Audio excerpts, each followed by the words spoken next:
Assalamualaikum warahmatullahi wabarakatuh. Bertemu kembali dengan Ibu Nani Sumarni.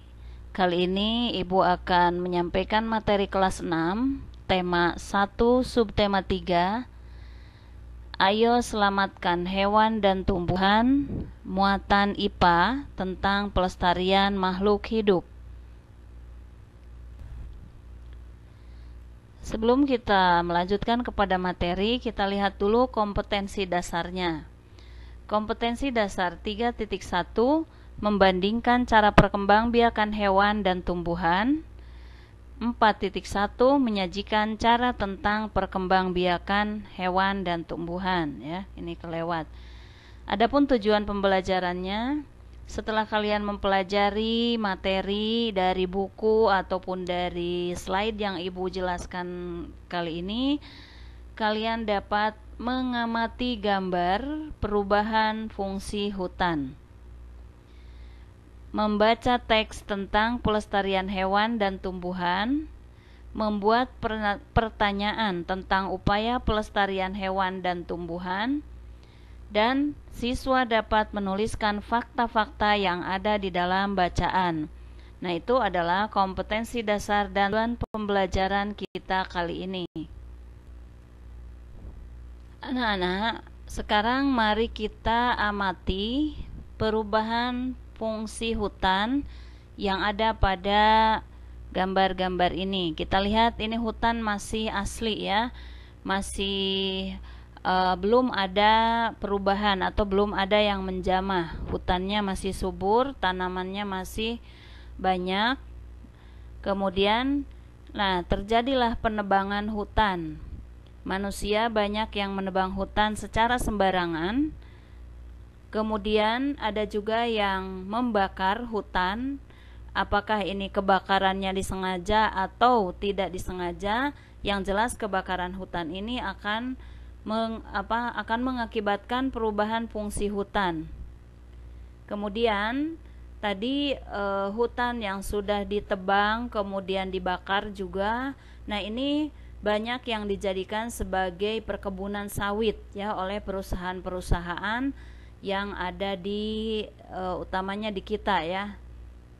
Kemudian selain dijadikan perkebunan sawit juga ada yang dijadikan lahan industri. Hutan dijadikan lahan industri, dijadikan perkebunan sawit, kemudian juga dijadikan perumahan. Nah, dijadikan lahan pertambangan karena di hutan juga banyak barang-barang tambang, terutama batu bara, ya. Jadi kalau hutan itu sudah diketahui banyak barang tambangnya, maka hutan itu juga akan digali, akan dicari untuk menggali bahan tambang yang ada di dalamnya. Kemudian hutan juga ada yang dijadikan sebagai lahan pertanian. Nah, apabila hutan ini yang tadinya sebagai habitat makhluk hidup, yaitu hewan dan tumbuhan juga, tumbuhan untuk mengeluarkan banyak oksigen. Yang dikenal dengan hutan Indonesia itu adalah hutan itu paru-parunya dunia, ya, karena banyak mengeluarkan oksigen. Kemudian juga hutan adalah tempat tinggalnya makhluk hidup, binatang-binatang. Nah, kalau hutan ini dirusak, ditebang dengan sembarangan, dibakar, dijadikan perkebunan sawit, lahan industri, perumahan, pertambangan, dan pertanian, maka apa yang terjadi dengan makhluk hidup yang tinggal di sini? Pastinya makhluk hidupnya akan sedikit-sedikit atau berangsur-angsur punah, tidak mempunyai tempat tinggal, tidak punya habitat, ya. Nah, sekarang kita lihat apa itu pelestarian, ya. Mungkin kalian bertanya pelestarian tumbuhan dan hewan. Sekarang kalian bertanya juga apa sih pelestarian itu? Nah, menurut Kamus Bahasa Indonesia, Kamus Besar Bahasa Indonesia, pelestarian adalah satu, perlindungan dari kemusnahan atau kerusakan, pengawetan, konservasi. Ya. Kemudian yang kedua, pengelolaan sumber daya alam yang menjamin pemanfaatannya secara bijaksana dan menjamin kesinambungan persediaannya dengan tetap memelihara dan meningkatkan kualitas nilai dan keanekaragamannya. Nah, itu yang dimaksud dengan pelestarian. Jadi, pelestarian hewan itu adalah melindungi hewan atau tumbuhan dari kemusnahan atau kerusakan. Nah, mari kita lihat bagaimana upaya pelestarian hewan dan tumbuhan. Yang pertama, tidak melakukan pemburuan liar.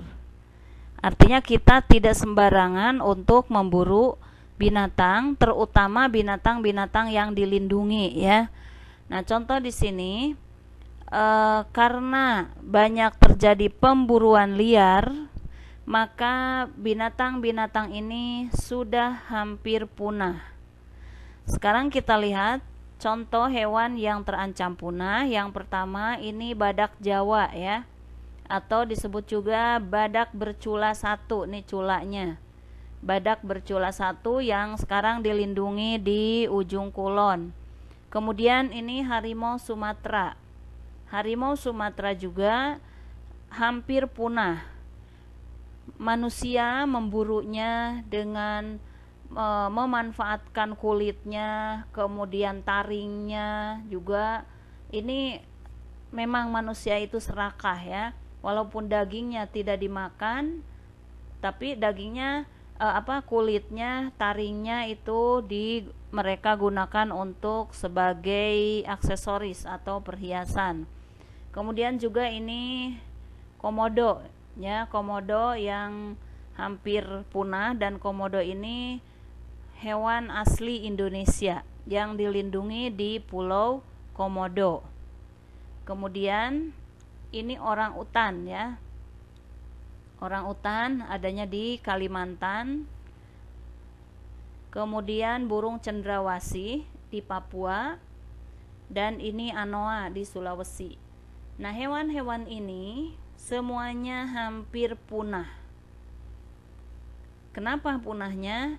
Karena banyak diburu oleh manusia dan mereka menjualnya untuk kepentingan mereka sendiri.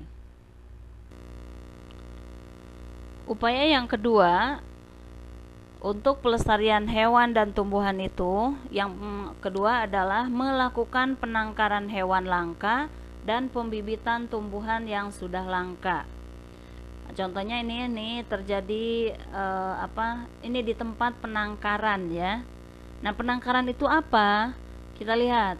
Penangkaran adalah upaya perbanyakan melalui pengembangbiakan dan pembesaran satwa liar dengan tetap mempertahankan kemurnian jenisnya.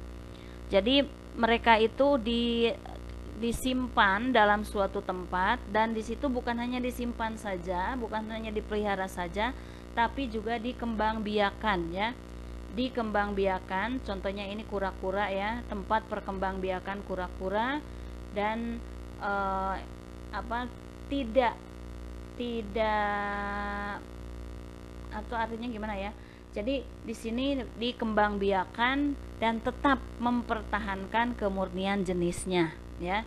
Jadi tetap mempertahankan kemurnian jenisnya, yaitu dengan cara penangkaran, ya. Kemudian, nah ini tadi sudah Ibu perlihatkan juga sebelumnya. Ini adalah contoh-contoh hewan yang sudah mulai langka. Jadi hewan-hewan ini dilindungi oleh pemerintah, ditempatkan di suatu tempat yang aman dari gangguan para pemburu, dan dilindungi dengan undang-undang. Nah, sekarang untuk perlindungan tumbuhannya atau untuk pelestarian tumbuhannya, yaitu dengan pembibitan, ya. Dengan cara pembibitan dari mulai awal sampai tumbuh besar, Nah, diantaranya tumbuhan yang terancam punah adalah Rafflesia arnoldi. Rafflesia arnoldi, kemudian pohon jati, kayu gaharu, kayu cendana, bunga bangkai, dan kantong semar. Ini adalah tumbuhan-tumbuhan yang hampir punah. Kita lihat bahwa ini kayu jati, kemudian kayu gaharu, kayu cendana, ini merupakan kayu-kayu yang bernilai tinggi ya, bernilai tinggi karena ini komoditi ekspor ya, termasuk komoditi ekspor. Dan kita tahu bahwa kayu gaharu dan kayu cendana ini yang memiliki wangi ya, memiliki wangi yang menarik semua orang. Di sini juga di Saudi Arabia nih kita suka menemukan ada apa itu ya, ada kayu-kayu yang wangi kalau dibakar ya. Itu contohnya adalah kayu gaharu dan kayu cendana. Kalau pohon jati ini banyak digunakan untuk membuat alat-alat rumah tangga ya, membuat furniture. Kalau ini karena keunikannya ya, ini dilindungi, adanya hanya di kebun atau taman-taman perlindungan ya, cagar alam, kemudian taman kebun raya ya, ini masih ada dilindungi ya. Ini adalah bunga bangkai dan ini bunga Rafflesia arnoldi. Jadi bunga bangkai dengan bunga Rafflesia itu sama-sama memiliki bau yang menyengat, tapi yang paling menyengat ini ya. Ini bunga ini bisa mekar selama kurang lebih 5-7 hari. Nah, upaya yang selanjutnya adalah dengan mengganti barang-barang yang terbuat dari hewan dengan bahan sintetis atau bahan buatan. Contohnya nih, pembuatan tas, dompet, ikat pinggang, sepatu, topi, semuanya ini menggunakan bahan dari hewan, terutama dari kulit buaya, kulit ular, dan kulit-kulit yang lainnya. Nah, ini kulit harimau ya. Ini. Jadi sekarang supaya tidak mengandalkan hewan, tidak membunuh hewan sehingga hewan menjadi langka, maka pembuatan benda-benda ini bisa diganti dengan bahan sintetis atau buatan. Supaya apa? Supaya hewan-hewan tersebut tetap ada, tidak punah. Paling tidak mereka itu bisa berkembang biak dengan lancar ya, berkembang biak tanpa ada yang mengganggu atau tanpa ada tangan-tangan manusia yang memburunya. Selanjutnya yang keempat adalah tidak merusak habitat makhluk hidup seperti menebang hutan dan membakar hutan. Tadi sudah Ibu tunjukkan, ini penebangan hutan ya, penebangan hutan secara sembarangan, kemudian juga pembakaran. Nah, ini penebangan dan pembakaran itu memang ada yang kalau penebangan jelas disengaja ya, jelas disengaja, diambil kayunya, dijual, kemudian nanti lahannya dijadikan bisa lahan industri, bisa lahan perkebunan, atau bisa lahan perumahan. Sama juga dengan kebakaran ini ada memang kebakaran yang tidak disengaja ataupun ada yang sengaja dibakar untuk lahan berpindah, jadi untuk perkebunan atau pertanian. Nih ya, ini upaya yang harus kita jaga supaya hutan tidak rusak ya, habitat makhluk hidup tidak rusak. Jadi tidak menebang pohon secara sembarangan dan tidak membakar hutan. Selanjutnya yang kelima itu adalah peran yang paling utama adalah dari pemerintah dengan membuat undang-undang tentang perlindungan hewan langka. Ya, ini sudah ada Undang-Undang Nomor 5 Tahun 1990 tentang konservasi sumber daya alam hayati dan ekosistemnya. Nah, kita lihat ini isi undang-undangnya, pasal 21 ayat 1 dan ayat 2. Di sini sudah tertera setiap orang dilarang untuk mengambil, menebang, memiliki, merusak, memusnahkan dan lain sebagainya. Kemudian mengeluarkan tumbuhan yang dilindungi atau bagian-bagiannya dalam keadaan hidup atau mati dari suatu tempat di Indonesia ke tempat lain di dalam atau di luar Indonesia. Juga untuk binatangnya ini dilarang menangkap, melukai, membunuh, menyimpan, memiliki, memelihara, mengangkut, dan memperniagakan satwa yang dilindungi dalam keadaan hidup, dan seterusnya. Nah, undang-undang ini sangat penting demi menjaga kelestarian hewan dan tumbuhan. Akan tetapi banyak para pelanggar undang-undang ini yang tidak mempedulikan terhadap kelestarian hewan atau tumbuhan, yang akibatnya mereka ditindak sesuai dengan pelanggarannya, yaitu melanggar Undang-Undang Nomor 5 Tahun 1990. Upaya selanjutnya nomor 6, yang ke-6 itu mendirikan tempat-tempat perlindungan hewan dan tumbuhan langka. Nah, contohnya Suaka Marga Satwa. Suaka Marga Satwa adalah wilayah yang digunakan untuk melindungi satwa-satwa yang sudah terancam punah. Di sini juga hewan-hewan tersebut diperkembangbiakan, misalnya gajah, badak, komodo, dan lain-lain. Ini adanya di Suaka Marga Satwa ya. Jadi mereka itu dilindungi, dan selain dilindungi mereka juga dikembangbiakan. Kemudian yang kedua adalah cagar alam. Cagar alam yang di dalamnya ada tumbuhan, hewan, atau ekosistem yang khas. Sesuatu yang ada di cagar alam akan dibiarkan berkembang biak secara alami. Yang ketiga, kebun binatang. Tempat hewan dipelihara dalam lingkungan buatan dan dipertunjukkan kepada publik. Kalau ini secara alami, kalau kebun binatang ini dipelihara dalam lingkungan buatan dan dipertunjukkan kepada publik. Makanya kita suka ada kita refreshing yuk, kita jalan yuk ke kebun binatang melihat keanekaragaman binatang yang ada di sana.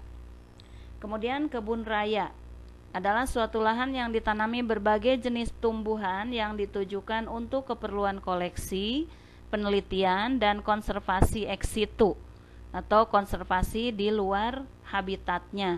Nah, ini kebun raya. Ini adalah tempat-tempat yang digunakan untuk melindungi hewan dan tumbuhan langka. Kita lihat contoh-contohnya. Nih, Suaka Marga Satwa. Nah, di sini memang yang Ibu ambil gambar hanya ada di sini badak Jawa ya, atau badak bercula satu yang ada di ujung kulon. Jadi Suaka Marga Satwa ini contohnya ada di Pulau Komodo yang melindungi komodo. Kemudian ujung kulon, Gunung Leser, Muara Angke. Ini contoh-contoh marga satwa, Suaka Marga Satwa yang ada di Indonesia. Kemudian cagar alam. Ini ada rusa nih, cagar alam di Waigeo Barat di Papua, kemudian Kawah Ijen di Jawa Timur, Tanjung Puting, Maninjau, Agam di Sumatera. Ini contoh-contoh cagar alamnya. Kemudian kebun rayanya ada Kebun Raya Bogor, Cibodas, Purwodadi, dan di Bali. Selanjutnya kebun binatang ada Ragunan, ada Taman Safari di Bogor, ada Gembira Loka, dan Bali Bird Park. Ini adalah nama-nama kebun binatang, dan ini semuanya adalah tempat-tempat pelestarian atau perlindungan hewan dan tumbuhan yang dibuat atau yang ada di Indonesia. Nah, kalau tadi kita membahas tentang pelestarian hewan, Sekarang kita bahas juga tentang bagaimana cara melestarikan hutannya. Yang pertama, untuk melestarikan hutan itu melakukan reboisasi atau penanaman kembali hutan yang sudah gundul. Menerapkan sistem tebang pilih. Artinya di sini tebang pilih itu menebang pohon-pohon yang besar, misalnya yang sudah besar ditebang, nanti yang kecil biarkan. Kemudian menerapkan sistem tebang tanam. Setelah ditebang, kemudian ditanam kembali. Melakukan penebangan secara konservatif. Jadi penebangannya dipilih seperti tadi, tumbuhan yang atau pohon-pohon yang sudah besar,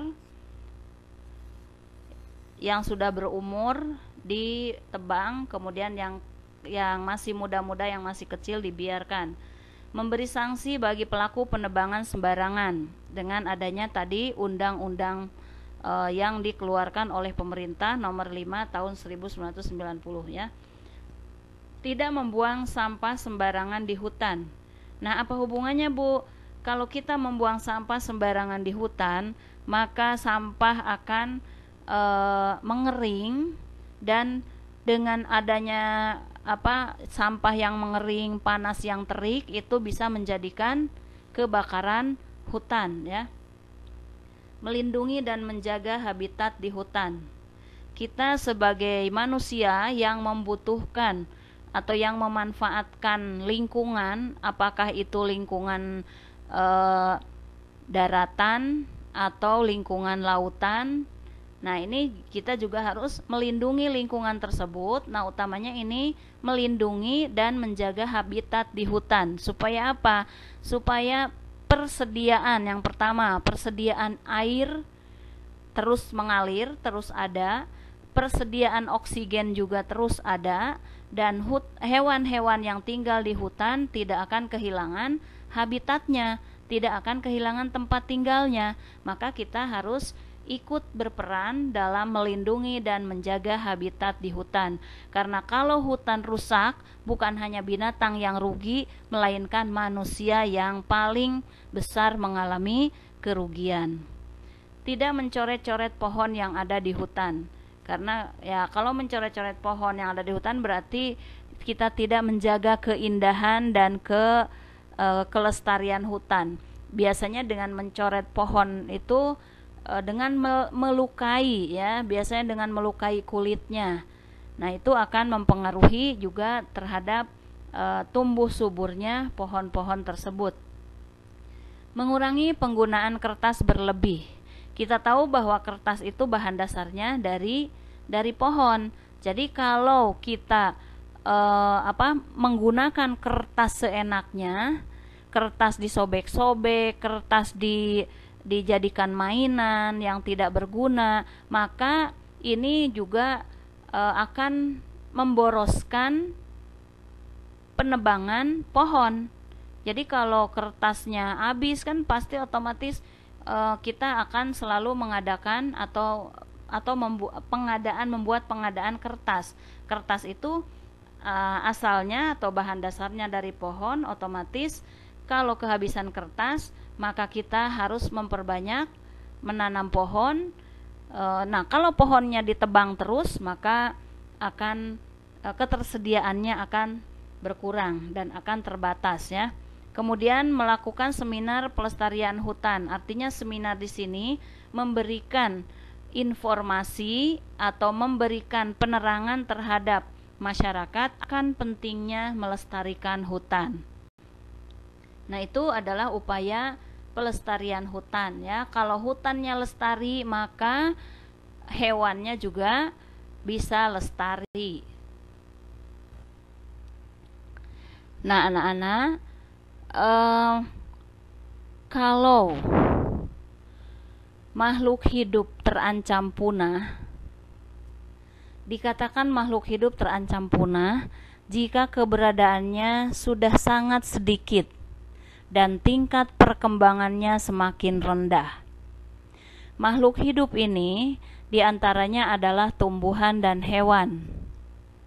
Sementara tumbuhan dan hewan itu sangat besar peranannya untuk keberlangsungan hidup manusia. Karena manusia untuk memenuhi kebutuhannya tidak lepas dari keberadaan tumbuhan dan hewan tadi. Nah, sekarang kita akan membahas tentang faktor penyebab kepunahan. Apa sih yang mengakibatkan tumbuhan dan hewan lama-lama semakin punah? Yang pertama adalah kita, manusia. Manusia yang sangat memiliki peranan-peranan yang sangat penting dalam pelestarian tumbuhan dan hewan, atau yang menyebabkan kepunahan tumbuhan dan hewan adalah manusia. Dengan sebab ulah manusia, tumbuhan, hewan semakin lama semakin punah dengan sebab keserakahan manusia. Kemudian yang kedua apa? Yang kedua adalah faktor penyebab kepunahan hewan dan tumbuhan yang tidak mampu menyesuaikan diri dengan lingkungan. Artinya, hewan tersebut sudah tidak bisa menyesuaikan dengan lingkungannya.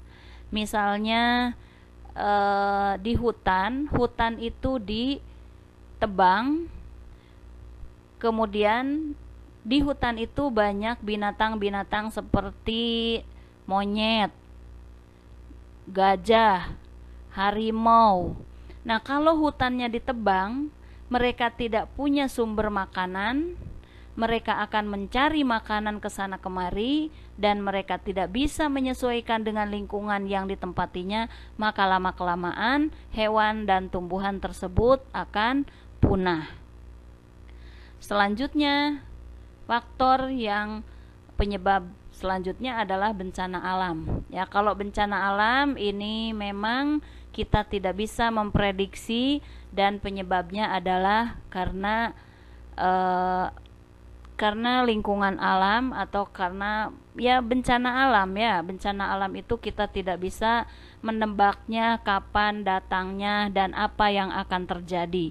Seperti halnya ada gempa bumi, kemudian banjir bandang, kebakaran hutan. Nah, ini merupakan, atau gunung meletus, merupakan bencana alam yang tidak bisa diprediksi kapan datangnya dan kita tidak tahu juga apa penyebabnya.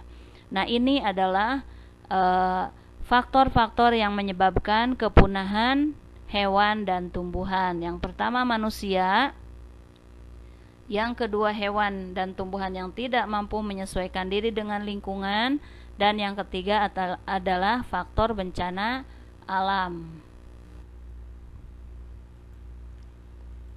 Nah, bahasan kita yang terakhir adalah tujuan pelestarian hewan dan tumbuhan. Apa sih tujuannya? Yang pertama, menjaga keseimbangan ekosistem agar kehidupan di bumi tetap berjalan dengan baik. Menjaga keseimbangan ekosistem, ya. Kalau misalnya tadi hewannya atau tumbuhan yang ada di hutan tetap ada, tetap lestari, maka hewan pun akan ada dan manusia pun bisa memenuhi kebutuhannya. Kemudian yang kedua, melestarikan keanekaragaman hayati yang bermanfaat bagi ilmu pengetahuan dan masyarakat. Maksudnya di sini bermanfaat bagi ilmu pengetahuan itu sebagai sarana untuk mengadakan penelitian, ya. Penelitian, dan kemudian masyarakat juga sangat membutuhkan terhadap keanekaragaman hayati itu. Manusia kebutuhannya untuk makanan kan bersumber dari hewan dan tumbuhan itu. Kemudian selanjutnya memenuhi kebutuhan manusia untuk makanan, obat-obatan, dan bahan bangunan. Dan selanjutnya menciptakan lingkungan yang nyaman dan mengurangi pencemaran udara dengan adanya berbagai macam pohon. Jadi ini semua tujuan dari pelestarian hewan dan tumbuhan. Tapi inti dari semua ini adalah apa?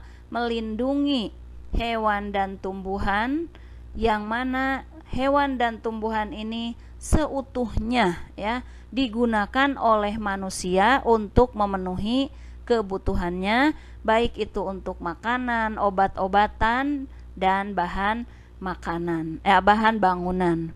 Nah, itu saja yang dapat Ibu jelaskan pada pertemuan kali ini tentang bagaimana cara kita melestarikan hewan dan tumbuhan. Semoga ada manfaatnya buat kalian untuk menambah wawasan kalian, dan Ibu mohon maaf apabila dari penjelasan ini banyak atau ada kesalahan-kesalahannya. Mohon maaf yang sebesar-besarnya. Terima kasih. Ibu tutup. Wassalamualaikum warahmatullahi wabarakatuh.